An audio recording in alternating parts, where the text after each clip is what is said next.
Hola, bienvenidos. Fernando Grijalva aquí, analista señoral de ITM Trading, con Lynette Zhang, que es la jefe de estrategias de mercado aquí en ITM Trading. ITM Trading estamos establecidos en Phoenix, Arizona, y somos un dealer de metales preciosos desde 1995.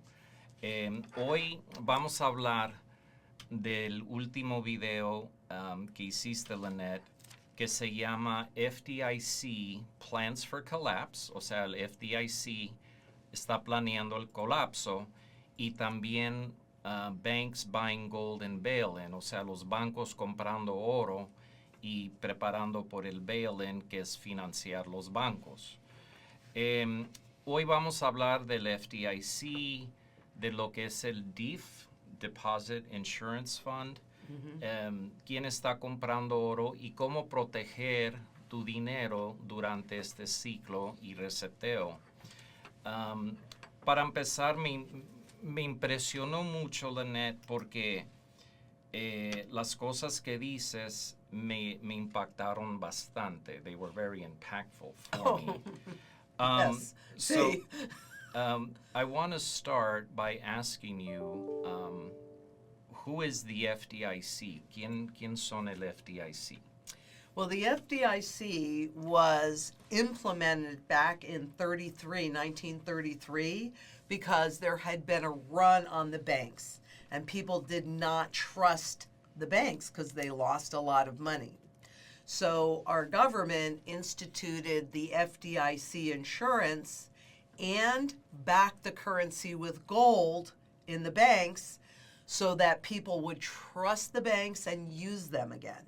Okay, and this was in 1933. Okay, lo que dice Lynette es que el FDIC estableció el gobierno porque en 1933 hubo una quiebra del sistema de los bancos, y el FDIC es un seguro que tienes dinero en el banco y ellos van a asegurar que ese dinero va a estar asegurado, porque durante ese tiempo hubo una cosa que se llama bank run. Bank run es cuando la gente va al banco, saca su dinero porque no hay confianza en los bancos. Ese es el FDIC y ese fue cuando empezó. También hablas en tu video, Lynette, y también esto me impactó mucho, del DIF, Deposit Insurance Fund. ¿Qué viene siendo eso? Okay, translate that question, please. What ¿Qué es el DIF? Oh, the DIF. Well, the Deposit Insurance Fund, where banks are taxed to put money in this fund, so when a bank goes out, that's how they reimburse the depositors, so that the depositors don't lose money. Okay. Presumably, that's the scheme. Okay, so they insure the deposit. The banks make a deposit. It's like a fee that they have to put into this. Okay. So it's not the government that funds it; it's the banks that fund it. Okay, and that's a really important distinction. Okay, el DIF o el Deposit Insurance Fund es algo que el banco paga para asegurar el dinero. No tiene nada que ver con el gobierno. So this is nothing to do with the government. This is the bank paying for it. Correct. Okay, así que el banco está pagando este seguro que se llama DIF. Lo que me impresionó mucho en tu video, what impressed me a lot on your video, Lynette, was you're saying that this DIF fund that's supposed to pay for this, o sea, el dinero en el DIF que es para pagar si el banco quiebra. In your video, you're saying we have a penny for every dollar. O sea, un centavo cubre cada dólar que está depositado. O sea, no es bueno. Right. For one thing, it's the most current report from the DIF fund that is actually saying that. Oh, wow. It's not me saying it.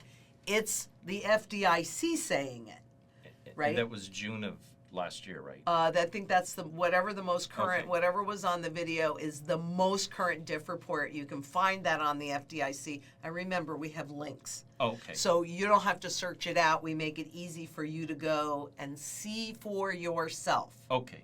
Lo que dice Lynette no es algo que ella está diciendo, sino que el mismo DIF, el junio del año pasado, y tenemos los links abajo que pueden seguir para que vean ustedes, viene directamente de ellos. O sea, So what they count on is not a big bank run and not all banks failing at the same time. oh, okay. Okay? So if one goes out, yeah, they've got money in there. Oh, okay. Okay? So that's Dice important. Lynette que lo que ellos cuentan es que cuando hay una quiebra en el sistema de bancos, no todos los bancos van a quebrar, o a lo menos el plan es que no van a quebrar todos a la misma vez, sino que van a quebrar unos aquí, pero no todos. Can I just bring up, Yeah. I bring it up in there, but number one, after the financial crisis or during the financial crisis in 2008, the FDIC admitted that they were one small bank failure away from the whole world knowing they were out of money.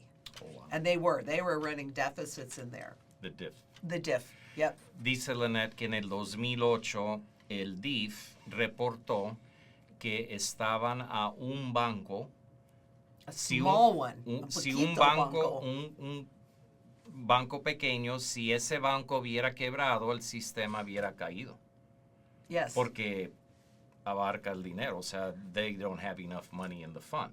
Correct. So, if they didn't have enough money then, si no tuvieron el dinero en aquel entonces, ahora los bancos están más susceptibles. They're more susceptible now.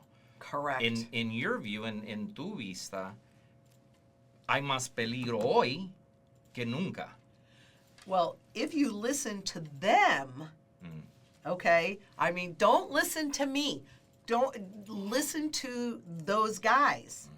They're also talking about the fact that we, the public, trust the FDIC insurance and the banks that are part of that more than those people in the room. Wow. That's what they said. Not me. That's what they said. En el video de Lynette, ella pone la grabación de los banqueros y de la gente que trabaja en el DIF, que ellos están diciendo que el público tiene más confianza en el banco que ellos mismos. Ellos lo dicen en el video y los puedes oír en your video. These guys are saying exactly what you said. So I'm telling them they can listen to that because it's not you. Exactly. It's not them. me. Ella no lo está diciendo, ellos lo están diciendo. O sea, eso se me hace muy peligroso. Porque si yo tengo dinero en el banco y yo pienso que el banco tiene el seguro, me va a proteger, en un momento dado puedo levantarme mañana, mi dinero está. That's Bye-bye. what leads to the bail-in, which they say is inevitable. And that people should understand. They will be bailed in. Y un bail-in, ahorita que dijiste, ¿qué es un bail-in? A bail-in is, okay, when you make a deposit in the bank, legally, you are loaning the bank that money. So Okay. it's not really yours, even though you think it's yours. Okay, It's not really yours, it's really the bank's. okay. So when the bank goes into failure, then they have the legal right to keep that money. Okay? And that's what the Oh, banks wow. are talking about. They said, the FDIC said people should understand they're going to be bailed in. And they said they're going to be bailed in. Lo They're que, admitting this. lo que, that's scary too. Lo que dice Lynette, que un bail-in es cuando tú depositas dinero y piensas que siempre vas a tener tu dinero, pero lo que no entiende la gente es cuando depositas dinero legalmente, estás prestando tu dinero al banco, ahora tú eres un creditor, no es tu dinero, y en un bail-in, el banco va a financiar el banco mismo. Ellos van a agarrar tu dinero, ellos van a separar su dinero, y tu dinero te van a decir bye bye or good luck. See, they tested it in Cyprus, and first they took all of the deposits. But then the whole world said, what about the deposit insurance? So this is most likely true. I haven't looked at everybody's fund, right? But what's happening in the U.S. is most likely true for everywhere in the world. Remember, they put the bail-in laws in place after the financial crisis in 2007, 2008, right? So in Cyprus, they took everything, and then the whole world said, what about the insurance? So they backed up, and they left in Europe, it's 100,000 euros, right? So they left that 100,000 euros in your account, but you had no access to it for roughly 3 years. I mean, you would have like a minimum, I think it was like $300 a day. And this is And anything above that, gone. You had $1 million in there because you think it's safe, or €1 million, gone. You had the 100,000 on your statement, but you couldn't access it. En el país Cyprus hicieron un experimento o 2013. agarraron todo el dinero y todo ese dinero dijeron, ok, vamos a ver cómo vamos a manejar la quiebra del banco, y si tenías mucho dinero, ellos dijeron, ok, te vamos a dar 100,000 euros o dólares, la comparación que sea, pero lo congelaron por 3 años. Sí. O sea, la gente que depositó dinero, el banco dice, sí, aquí está tu dinero, pero no lo puedes usar por 3 años. O sea, you had a statement that said you had money, you just couldn't use it for 3 years. And imagine how much less purchasing power was there when you did have access to it, right?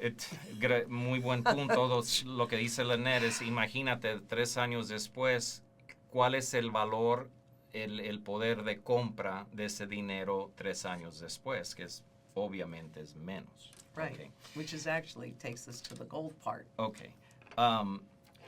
Lynette, en tu video también hablas de lo que es buen dinero, o sea, good money. Buen dinero es oro, buen dinero es plata.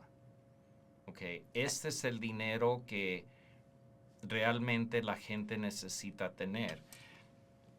Hablando de esto en tu video, dices que los bancos centrales, in your video, you also said that central banks are buying a lot of gold. More gold than they have ever bought since they started keeping track of how much gold central banks are buying. And That's how much they bought in 2022. not a trick question. Okay? Okay, no es una pregunta. Pero en tu opinión, ¿por qué crees que los bancos centrales, los que crean el dinero, ¿por qué están comprando tanto oro ahorita? Why are central banks, the people that create this, why are they buying so much gold? Because that is what will enable them to stay in power as they're destroying the purchasing power of the money that's out there. And, that is why. I mean, they want to stay in control and in power. It's the same reason same reason I buy it, and not the same reason you buy it. It's the same reason everybody should be buying. So they have a plan. Oh, they totally have a plan. Okay. We all need to have a plan. Dice Lynette que los bancos centrales están comprando mucho oro porque lo que quieren es seguir en control de esto.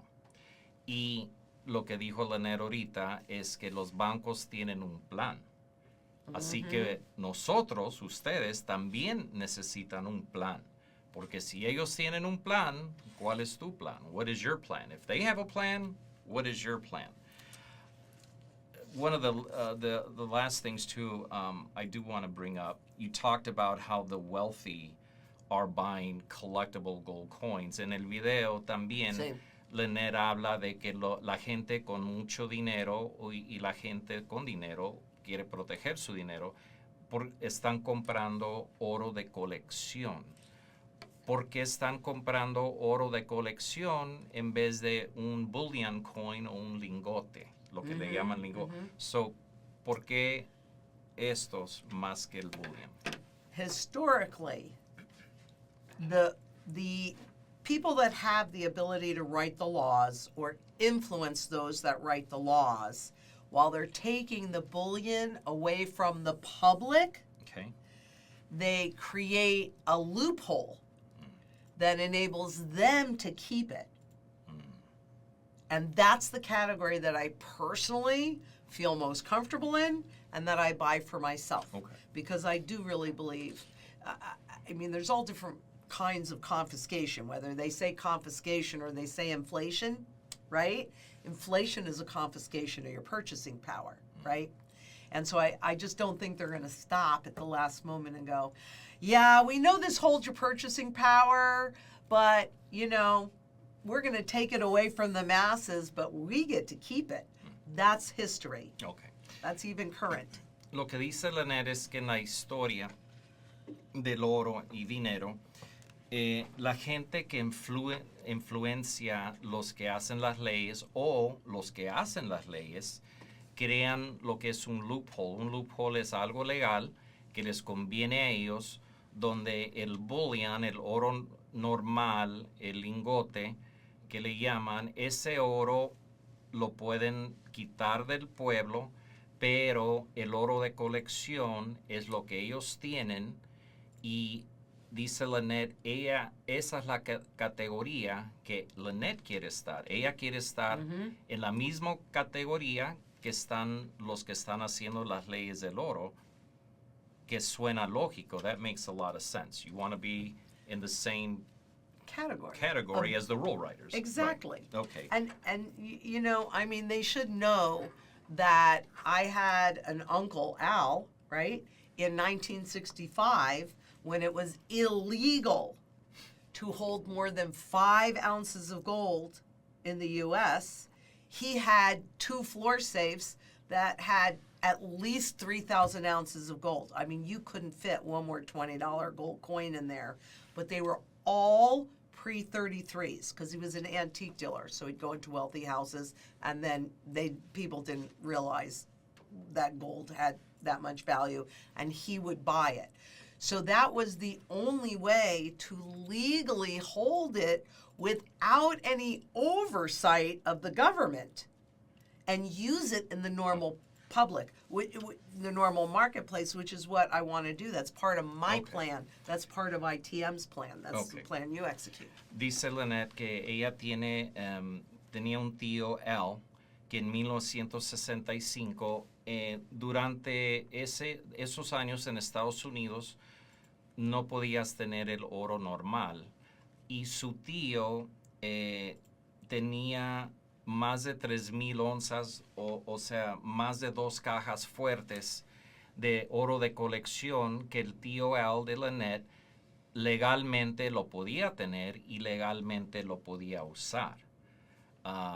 Y eso fue, ella me ha dicho que eso fue algo que that your uncle Al influenced you. Absolutely. Yeah.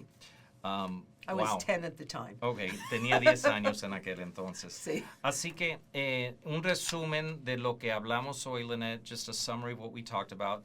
Hablamos de qué es un bail-in, el FDIC, quién es el DIF, por qué los bancos centrales están comprando tanto oro. Y la manera de proteger el dinero es comprar, tener oro físico de colección preferible y plata, que aquí en ITM Trading lo único que hacemos es en el oro físico. Somos un dealer de metales físicos. And they take possession. Y ustedes toman la posición del oro, nosotros no lo detenemos. Sí.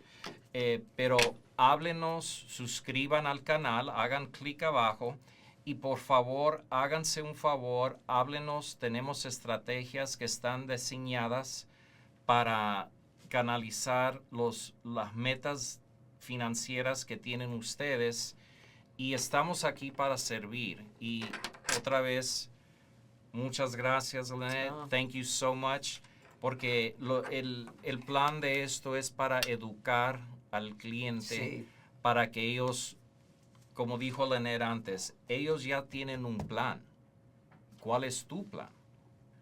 Háblanos. Y como dices tú, hasta Hasta luego. la vista, Hasta la baby. vista.